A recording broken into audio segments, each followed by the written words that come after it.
কলকাতা বিশ্ববিদ্যালয়ে তোমরা যারা ফার্স্ট সেমিস্টারে পড়াশোনা করছো জেনারেল বা পাস কোর্সে বা এমডিসি কোর্সে এবং শিক্ষা বিজ্ঞান সাবজেক্টই তোমাদেরকে পড়তে হচ্ছে। তোমাদের সেই ফার্স্ট পেপার যেটি রয়েছে এমডিসি বা সিসি 1 শিক্ষার দার্শনিক ভিত্তি এই সিলেবাসে রয়েছে এই পেপারে। এই পেপারটির সাজেশন নিয়ে আলোচনা করবো আজকের এই ভিডিওতে। তা দেখো 2026-27 শিক্ষাবর্ষে তোমরা পড়াশোনা করছো, সবেমাত্র ফার্স্ট সেমিস্টারে উঠেছো। তোমাদের এই পেপারটিতে 75 নাম্বারের কিন্তু পরীক্ষা হবে, লিখিত পরীক্ষা। তা দেখো এখানে সিলেবাসে মাত্র 3টি মডিউল আছে বা 3টি ইউনিট আছে। ইউনিট 3টি কি রয়েছে? প্রথমে যদি আমরা দেখবো দার্শনিক ভিত্তি। দার্শনিক ভিত্তির আবার দুটো দিক রয়েছে, একটা ভারতীয় দর্শন, আরেকটি রয়েছে পাশ্চাত্য দর্শন। পাশ্চাত্য দর্শনের মধ্যে রয়েছে প্রকৃতিবাদ, প্রয়োগবাদ, এগুলোর বৈশিষ্ট্য, এগুলোর গুরুত্ব, তাৎপর্য শিক্ষাক্ষেত্রে কি রয়েছে। আর ভারতীয় দর্শনের মধ্যে চারবাক দর্শন, বৌদ্ধ দর্শন, এগুলো কিন্তু এর মধ্যে রয়েছে। এরপর দেখো মডিউল 2তে রয়েছে শিশু কেন্দ্রিকতা। শিশু কেন্দ্রিক যে শিক্ষা ব্যবস্থা এখন বর্তমানে গড়ে উঠেছে বা শিক্ষায় শিক্ষার্থীদেরকে বেশি গুরুত্ব দেওয়া হয়, তাই সেই বিষয়টা কি রয়েছে এবং শিক্ষায় খেলাধুলোর ভূমিকাটা কি, এই অংশটা রয়েছে আমাদের পার্ট 2তে। এরপরে দেখো রয়েছে 3 নম্বর যে ইউনিটটা, শিক্ষার্থী, শিক্ষক এবং পাঠ্যক্রম। শিক্ষার যে 3টি মেন উপাদান, প্রথমে শিক্ষার্থী এবং তারপরে রয়েছে শিক্ষক, আদর্শ শিক্ষকের গুণাবলী কি কি রয়েছে, তারপর রয়েছে পাঠ্যক্রম, পাঠ্যক্রম কাকে বলে, বিভিন্ন ধরনের পাঠ্যক্রম কি, সহপাঠক্রমিক কার্যাবলী কি, শিশুর বিকাশে সহপাঠক্রমিক কার্যাবলীর গুরুত্ব কি।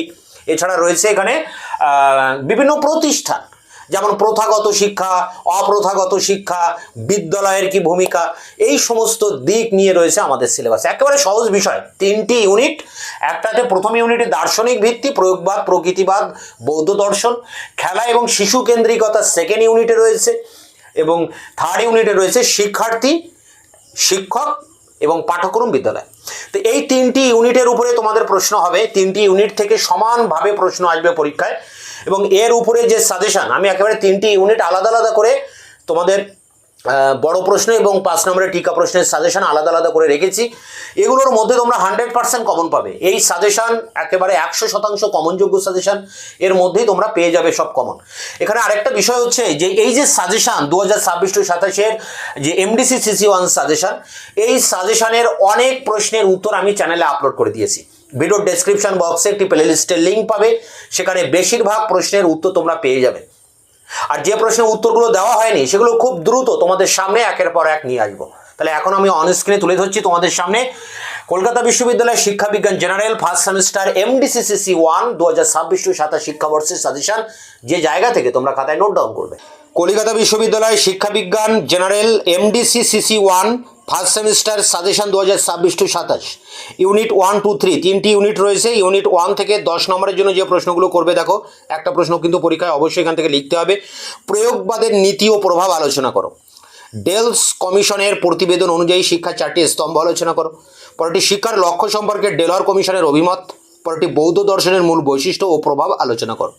এখানে 4টি প্রশ্ন রয়েছে, এর মধ্যেই তোমরা এখানে কমন পেয়ে যাবে। ইউনিট 2তে দেখো 10 নম্বরের জন্য যে প্রশ্নগুলো করবে, শিশুর বিকাশে বংশগতি পরিবেশের প্রভাব লেখো। 2 পাঠ্যক্রম বলতে কি বোঝো, বিভিন্ন ধরনের পাঠ্যক্রমগুলি লেখো।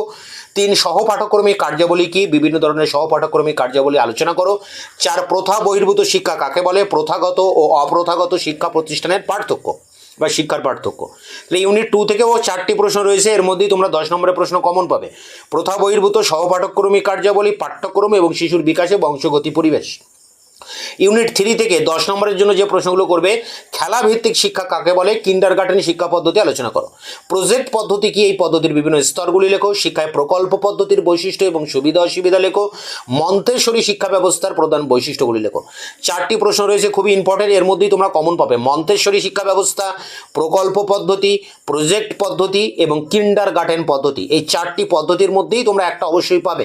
আরেকটা এখানে এক্সট্রা প্রশ্ন তোমরা দেখতে পারো, কিন্ডারগার্টেন এবং মন্তেশ্বরী পদ্ধতি তুলনামূলক আলোচনা।